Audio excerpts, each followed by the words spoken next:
Ce cours est un module de DUT qui s'inscrit dans le cadre du PPN de 2015, généralement au semestre 2. Il est dédié au béton armé. Le cours se décomposera en deux parties. En voici donc la première. Le module de béton armé comprend donc 30 heures, dont 6 heures d'amphi, 8 heures d'ETP pour l'apprentissage d'un logiciel professionnel de type Arch-Gretec, suivi de 14 heures d'ETD que nous ferons à distance avec corrigé. S'en suivra une évaluation sous forme d'EDS. Dans cette première partie, nous allons rappeler les principales informations concernant le béton, tant au niveau de la composition, des différents constituants et des caractéristiques mécaniques qui nous servent dans le cadre de ce module de formation. Le béton armé est donc constitué de béton, qui est lui-même constitué de ciment, d'eau, de granulats et d'adjuvants. Il s'agit donc d'assembler des granulats à l'aide d'une pâte pure, assurant la fonction de colle. Différents adjuvants permettent d'améliorer la qualité du béton en général. Ce mélange est fait conformément à des proportions déterminées par des formulations que vous avez déjà vues dans le module précédent en S2 ou en cours d'acquisition. Le premier constituant est le ciment. Celui-ci est composé de 3 familles de ciment suivant la performance mécanique essentiellement, le 32,5, 42,5 et 52,5. L'eau assure deux fonctions. Une fonction physique qui permet d'assurer l'ouvrabilité du béton, mais aussi une fonction chimique. Grâce à une réaction chimique avec le clinker, nous avons un constituant qui va, au cours d'une prise et durcissement, se transformer d'une phase liquide à une phase durcie. Il existe des rapports à respecter entre eau et ciment permettant de garantir la qualité du matériau. Les adjuvants permettent d'améliorer les performances du matériau béton, tant par exemple au niveau de la plasticité pour faciliter la mise en œuvre, ou alors pour modifier la prise et le durcissement selon que l'on est en été ou en hiver. On peut également améliorer le comportement au gel-dégel en ajoutant par exemple des entraîneurs d'air. Enfin, pour garantir la qualité du matériau, des produits de cure peuvent être utilisés, ce qui permet d'avoir un béton qui va limiter les fissurations. Le troisième constituant est des granulats, caractérisés par ces tailles de grains qui peuvent être petits ou grands. Un granulat est généralement défini par un petit dégradé correspond au plus petit et plus grand grain. On parle de sable, gravillon, cailloux, suivant la taille de ces granulats. Vous avez vu ces matériaux dans un module de S1. L'objectif étant d'obtenir une compacité optimale. Le béton est donc une formulation adaptée de l'ensemble de ses constituants. Il est très important de faire attention au risque de mauvaise formulation entraînant des qualités de matériaux très diversifiées en cas de non-respect des proportions. On peut aussi rencontrer d'autres problématiques comme les attaques sulfatiques et l'alcali-réaction que je vous invite à explorer au cours d'autres supports de cours. L'objectif est donc d'obtenir un matériau ayant une caractéristique physique liée à sa compacité et une faible porosité, mais ce qui va nous intéresser au premier lieu est la résistance à la compression et à la traction. Notez qu'il existe d'autres propriétés différées des matériaux telles que le retrait, le fluage et un lien avec la durabilité des matériaux. Nous nous concentrerons pour notre part sur le comportement en compression et en traction. Concernant la compression, suite à une formulation adaptée de type par exemple Bolomé, vous obtenez un matériau durci. Celui-ci peut être testé à 7 jours ou à 28 jours, suivant différentes procédures. Et nous allons pouvoir, dans une vidéo suivante, voir une mesure de résistance à la compression sur cylindre dans le cadre d'éprouvette 1632. L'éprouvette est mise en place entre les plateaux de la presse, de manière à ce que l'effort de compression soit bien centré. Dans un premier essai, nous nous contentons de mesurer la résistance en compression du béton. C'est l'essai le plus couramment pratiqué. Cet essai s'effectue dans les conditions normalisées. La vitesse de chargement est ici égale à 10 kN par seconde, soit 0,5 MPa par seconde, compte tenu de la section de notre éprouvette.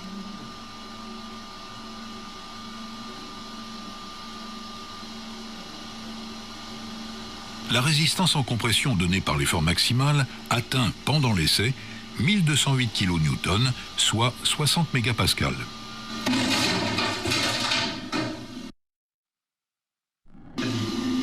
Dans un second essai, nous allons mesurer le module d'élasticité. La détermination de ce paramètre est particulièrement importante pour les structures dans lesquelles on a besoin de le connaître précisément, notamment quand le flambage est dimensionnant, comme les piles de grande hauteur. La mesure s'effectue grâce à un système constitué de deux couronnes prenant appui sur l'éprouvette à l'aide de vis pointeaux. Entre les deux couronnes, 3 capteurs de déplacement permettent d'obtenir une mesure moyenne de la déformation du béton entre les deux plans définis par les vis pointeaux.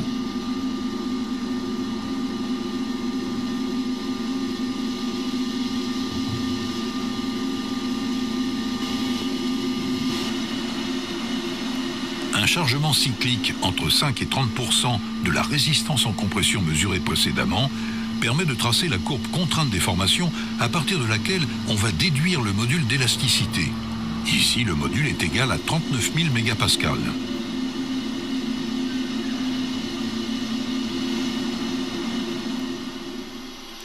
Dans un troisième essai, nous allons caractériser le comportement du béton par sa courbe contrainte déformation.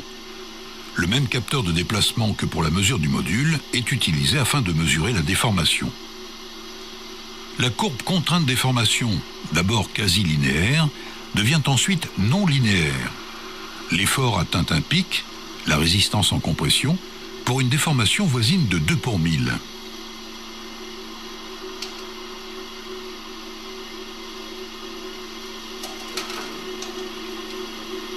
Ensuite, il décroît. Cette partie décroissante sera approchée dans la loi de comportement réglementaire par la partie rectangle.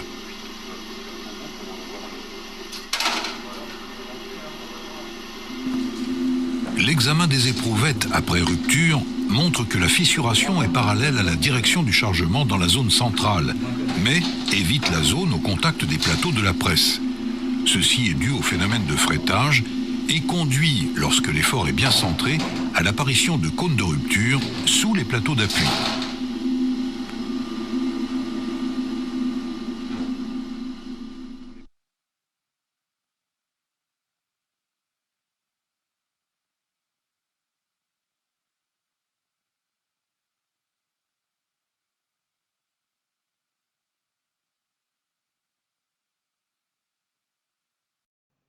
Concernant la traction, 3 types d'essais existent. La flexion 3 points ou 4 points comme illustré à gauche.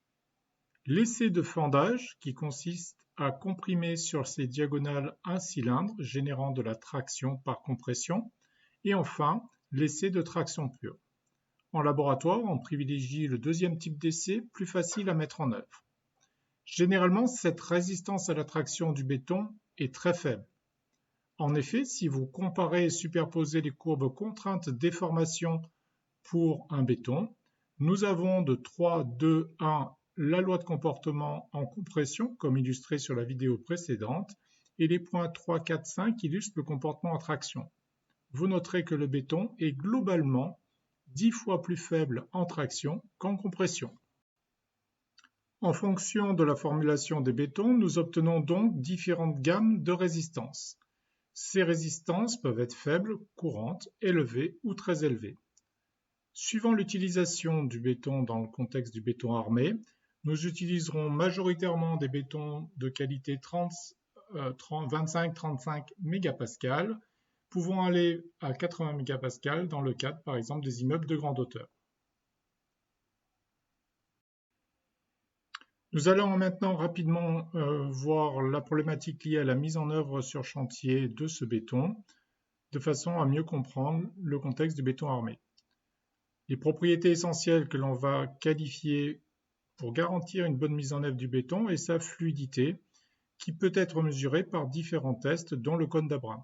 Celui-ci consiste à mesurer l'affaissement d'un béton frais en fonction d'un dispositif expérimental normalisé. Lorsque le béton est trop fluide, on peut également utiliser d'autres méthodes comme l'essai à la plaque qui permet de mesurer le diamètre du béton, vérifier la non-ségrégation des granulats. Le béton armé est donc constitué de béton et d'acier. Concernant l'acier, celui-ci est normalisé.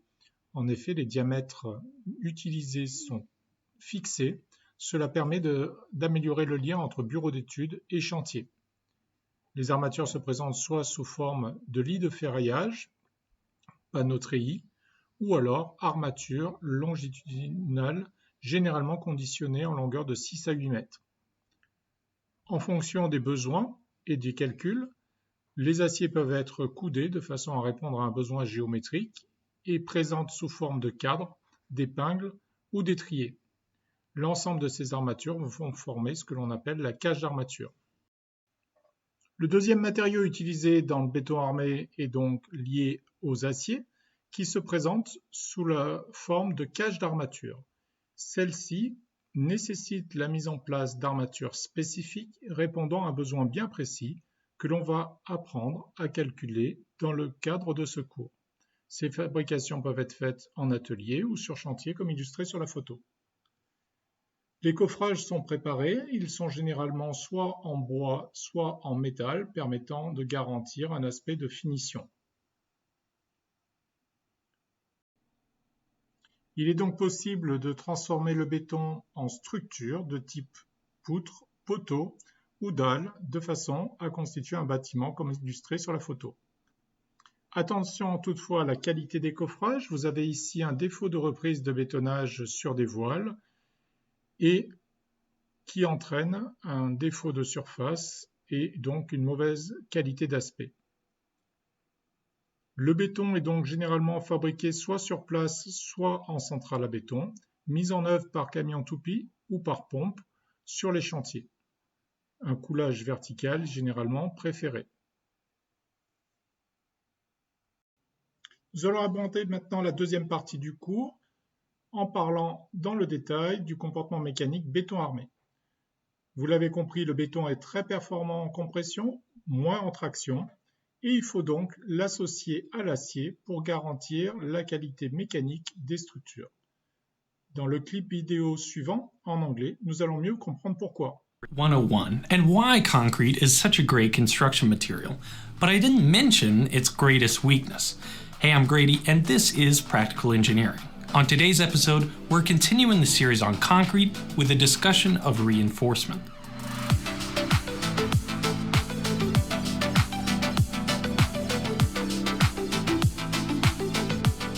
This video is sponsored by Skillshare. More on that later.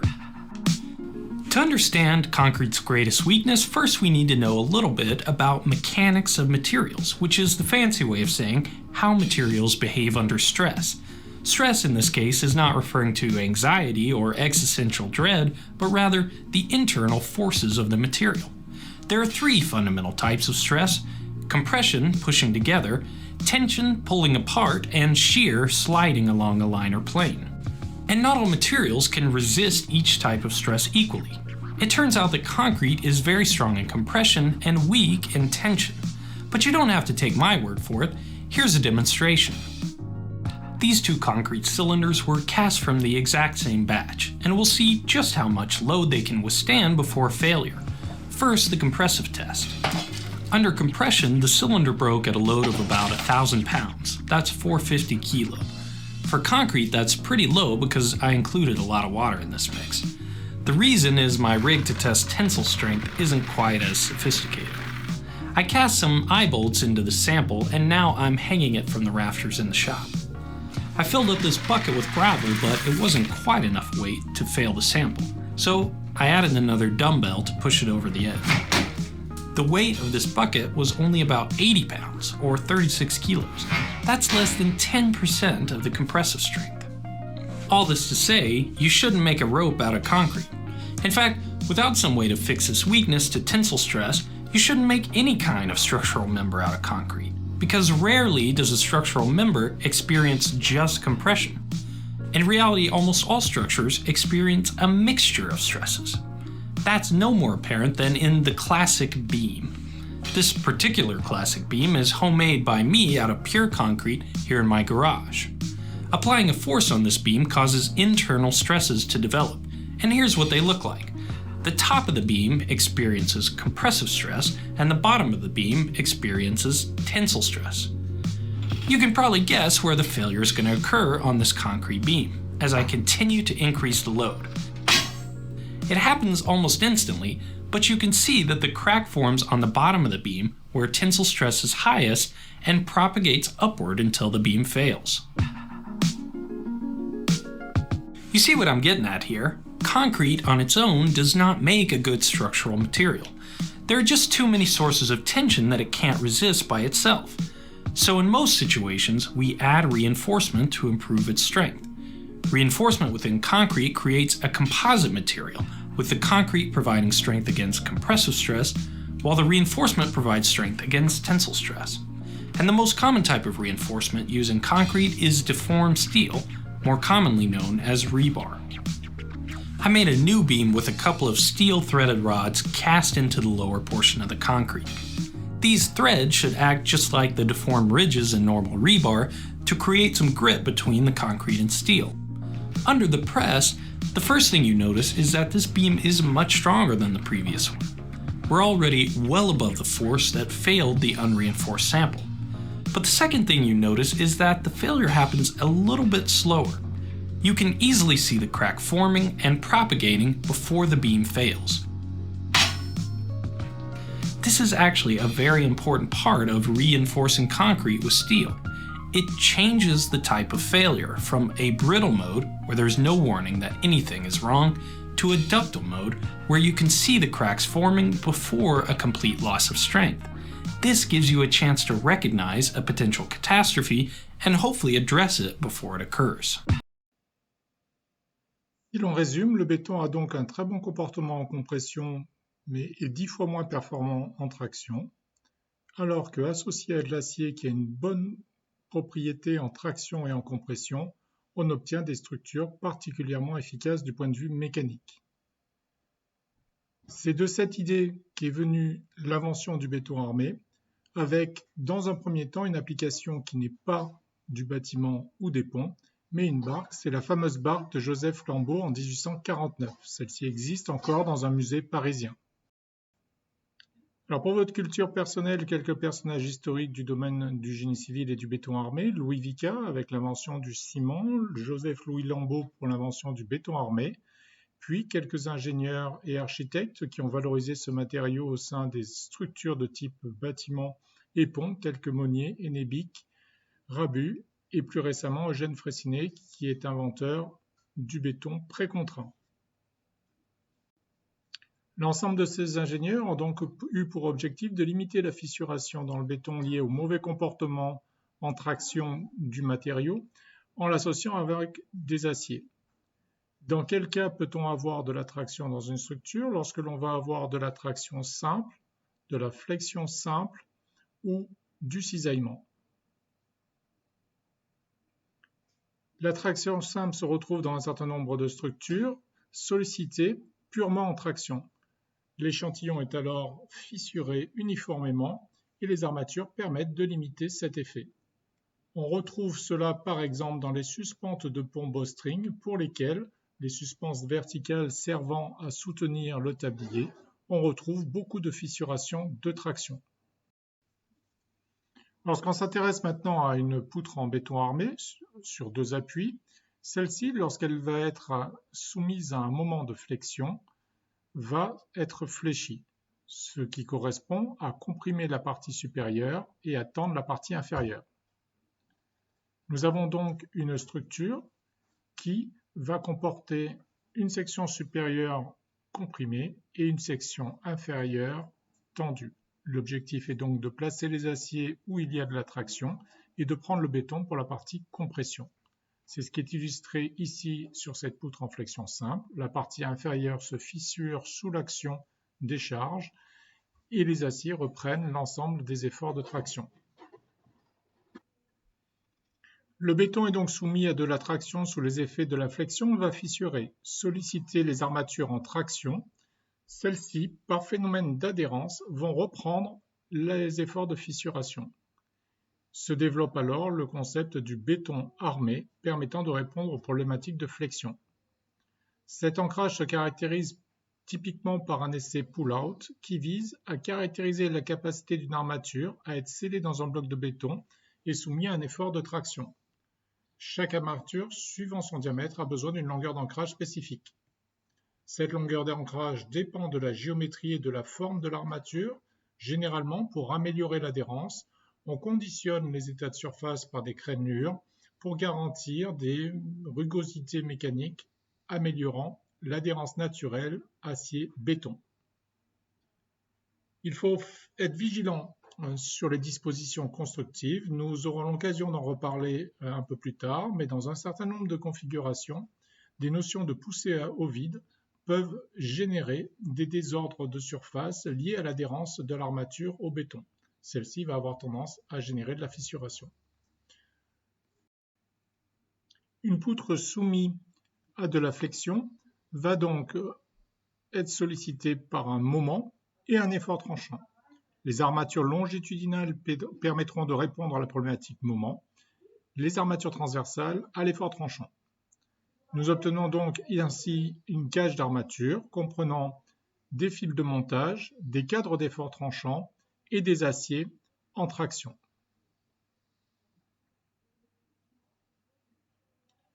Nous pouvons également optimiser les structures, nous aurons l'occasion de le revoir en TD. En effet, dans la mesure où le moment maximal est uniquement entravé, il n'est pas nécessaire d'avoir un maximum d'acier de partout. Là où la poutre est moins sollicitée, nous pouvons avoir moins d'acier. Nous allons maintenant, au travers de 2 vidéos, un peu mieux comprendre pourquoi il faut calculer une structure béton armé. Nous avons vu l'utilité des armatures. L'objectif maintenant est de mieux comprendre pourquoi il faut équilibrer la partie béton et les aciers, ce qui sera le cas en visionnant ces 2 vidéos. Alors pour comprendre l'effet du renforcement, nous allons maintenant avoir 3 essais conduits à l'université de Sherbrooke sur des poutres de très grande dimension. Donc Sherbrooke est une université au Canada. La première poutre ne comporte aucune armature. Nous allons pouvoir confirmer le caractère fragile du comportement d'une structure en béton. En effet, comme le béton est mauvais en termes de performance mécanique en traction, la structure va se rompre d'une façon brutale. Essayez de retenir la charge de ruine de cette poutre qui va être autour de 25 kN pour comparer avec les structures en béton armé.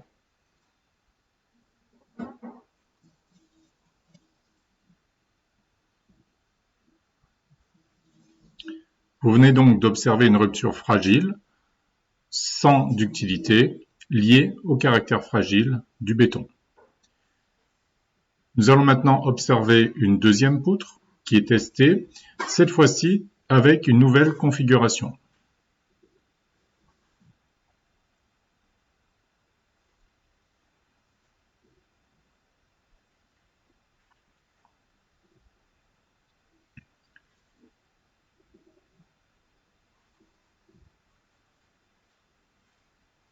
Cette configuration est une poutre surarmée. Que veut dire surarmée ? Cela correspond à une poutre qui a beaucoup trop d'armature. Sans aucun calcul, on a mis un maximum d'armature dans la partie inférieure pour éviter tout risque de rupture en partie tendue. La rupture va donc se décaler vers le haut dans la zone comprimée. Vous noterez que cette rupture n'est pas très ductile. La notion de ductilité correspond à la capacité de la structure à se déformer sans se rompre.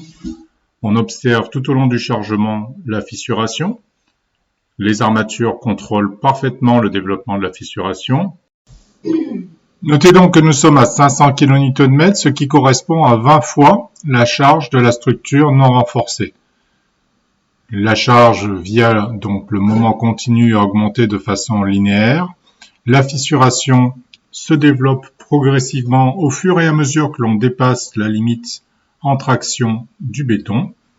Et cette structure surarmée va donc arriver à terme à se rompre dans la partie haute de la poutre qui est observable sur votre écran.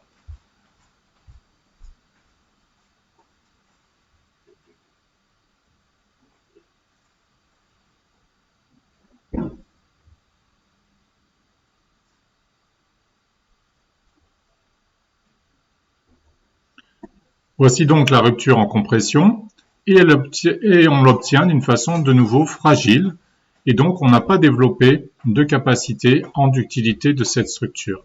La structure va se rompre sans prévenir, ce qui est dangereux et que l'on cherche à éviter dans les structures du génie civil. La dernière poutre qui est testée est une poutre qui est en béton sous-armé, c'est-à-dire qu'on a mis moins d'armature que de nécessaire dans la partie inférieure pour favoriser une rupture en traction dans la partie basse de la poutre cette fois-ci.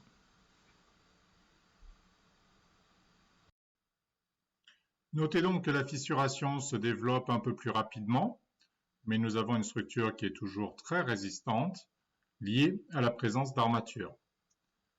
Comme les aciers sont moins nombreux en partie basse, nous avons moins de capacité résistance, ce qui va développer une ductilité dans la structure. Cette ductilité va permettre à la structure de se déformer sans arriver à sa rupture et donc générer une sécurité au niveau de la poutre.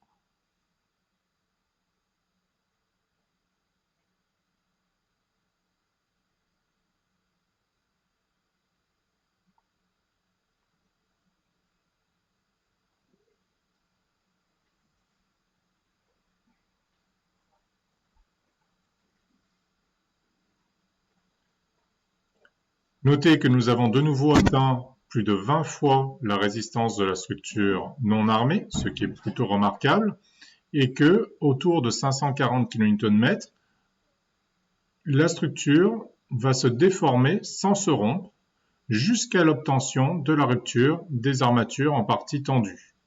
Les fissures s'ouvrent de plus en plus, correspondant à la plastification des aciers, et nous finissons par rompre la partie comprimée, mais c'est lié à un déplacement beaucoup trop important de la structure. Cette structure a rompu à cause des aciers tendus. On peut le noter sur les larges ouvertures de fissures qui déplacent les quelques millimètres. Avec ces 3 vidéos, j'espère que vous avez mieux compris l'intérêt du calcul de structure et de juste calculer la bonne quantité de béton et la quantité d'acier de façon à obtenir le mode de rupture souhaité. Au gré de mes recherches, j'ai trouvé cette vidéo illustrant une poutre testée à l'IUT dans notre département en semestre 3. Vous pourrez donc le semestre prochain observer les mêmes phénomènes sur des structures de 2 mètres de portée et visualiser la fissuration progressive.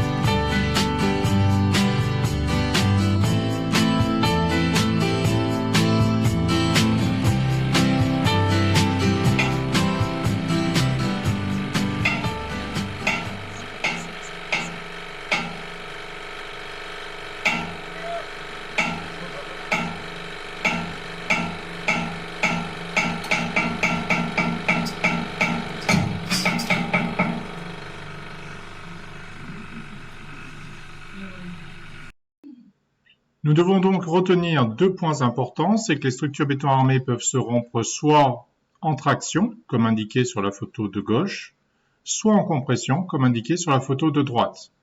Tout l'enjeu maintenant est donc de correctement dimensionner la structure pour éviter d'avoir un mode de rupture non souhaité. Dans l'ensemble, nous avons 4 modes de rupture principaux. La compression en partie haute, comme indiqué précédemment, la traction en partie basse, le cisaillement dans les zones d'extrémité et dans les zones d'appui que nous verrons au semestre 3. Dans le cadre de ce cours, nous nous focaliserons essentiellement sur les cas 1 et 2. Alors, j'ai introduit cette vidéo d'une balançoire pour bien comprendre l'équilibre d'une section fléchie.